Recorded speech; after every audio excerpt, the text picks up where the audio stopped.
Ramai ya Mas? Anak sekarang. Jangan, ini bukan kampanye kan? Enggak. Kalau orang tua diginikan, apa artinya?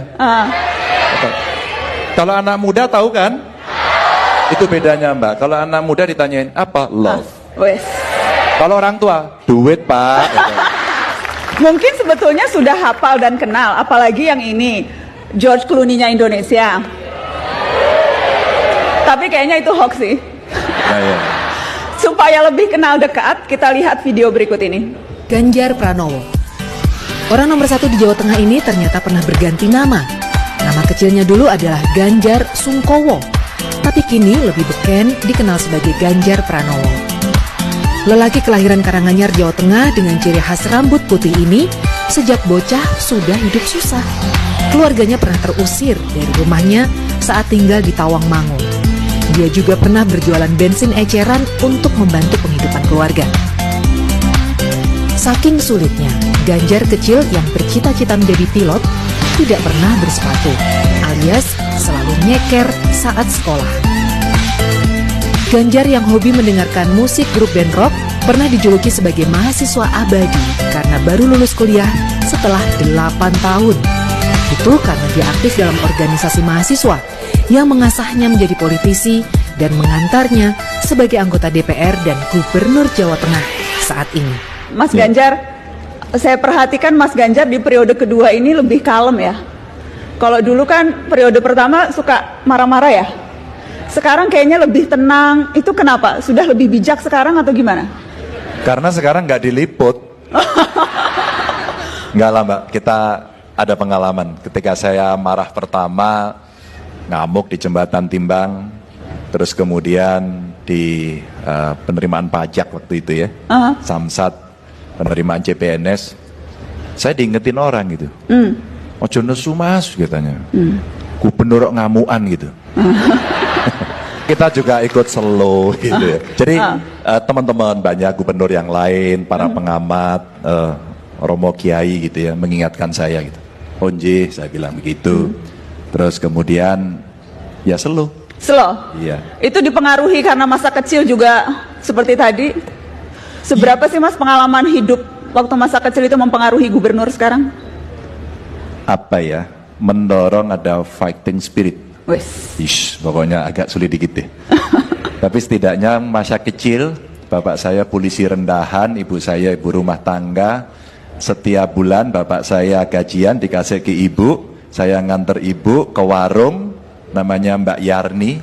Warungnya masih itu? Masih ada? Masih ada. Mbak Yarni itu bukunya tebel banget, sampulnya batik, isinya utang ibu saya.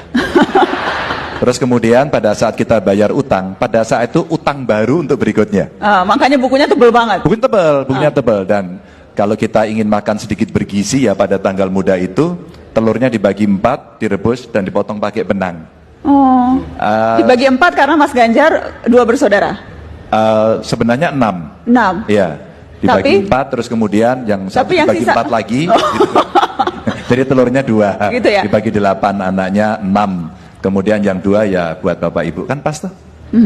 Kita ada foto waktu Mas Ganjar kecil. Kita mau liatin, kita mau tanya nih, kira-kira adik-adik bisa nebak nggak Mas Ganjar ini yang mana? Kalau dari postur dan wajahnya ya. Nah, oh iya. Coba ini, kira-kira ada yang bisa nebak nggak? Dari mukanya ada yang bisa nebak nggak? Yang mana? Nomor 2 dari kanan apa dari kiri? Coba. Survei membuktikan, kita lihat yang manakah Mas Ganjar Pranowo. Kita lihat yang mana nih. Nanti akan dilingkarin nih. Nah, betul ya? Kok mukamu udah jahil sejak kecil sih Mas? Kenapa? Mukanya udah jahil banget itu. Enak aja. Iya kan, lihat tuh. Bukan, itu bukan muka jahil. Coba lihat berempat itu. Yang senyumnya paling banyak kan saya. Apa yang paling diingat masa lalu? Kenakalan apa Mas? Coba tolong jujur. Enak aja. Karena informan saya mengatakan Ganjar Pranowo dari kecil itu dulu apa istilahnya beling. Beling apa beling? Enggak sih sebenarnya. Pernahlah lari-lari sama anak-anak begitu, mandi di kali, terus kemudian sore bapak saya cukup disiplin begitu, jadi disetrap. Dihukum. Dihukum. Dihukumnya apa? Dihukumnya dimarahi, suruh bersihin kamar mandi, suruh ngepel, suruh beraso, suruh semir sepatu, pokoknya yang dihukum-hukum begitulah. Gitu. Selebihnya saya orang baik, anak baik. Dengan orang tua nurut. Wajahnya baik kan? Menurut begitu-gitulah. Baik ya. Baik kok kuliahnya 8 tahun. Coba tolong. Ada kecintaan dosen ke saya.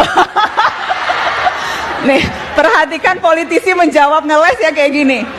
Ada pendalaman ilmu yang waktu itu memang, masa sih saya nilainya cuman B, gak enak gitu. Kita ulang dan B terus gitu.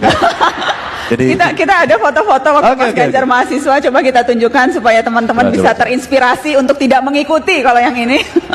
Iya. Nah, wis. Yang mana saya? Itu kan yang jangkung gondrong. Anda kan Fakultas Hukum UGM ya Mas Ganjar? Iya. Sempat saya dengar ada kisah sempat tidak bisa melanjutkan sampai harus sujud ke ibu supaya bisa kuliah lagi, seperti apa ceritanya? Jadi di tengah kami kuliah ini biasa kendala klasik, rantai duit. Keluarga kami tidak terlalu kaya, pasti miskin, ya pasti. Terus kemudian beberapa kali terhambat karena nggak bisa bayar SPP. Saya ingat betul waktu itu 4 semester. 4 semester. Oh makanya 8 tahun karena itu ya Mas, maafkan ya Mas. Nggak apa-apa lah Mbak.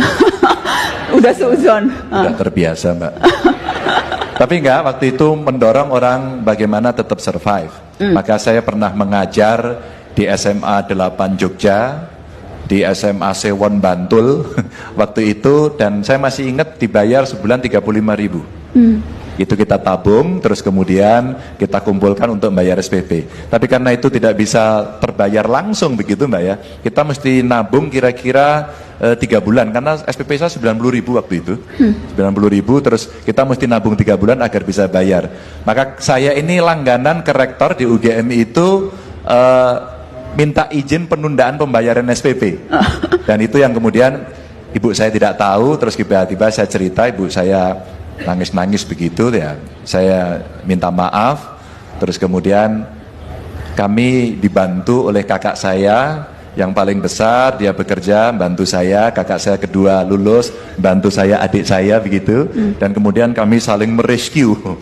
Alhamdulillah akhirnya 3 jadi sarjana, 2 S2, yang 1 doktor.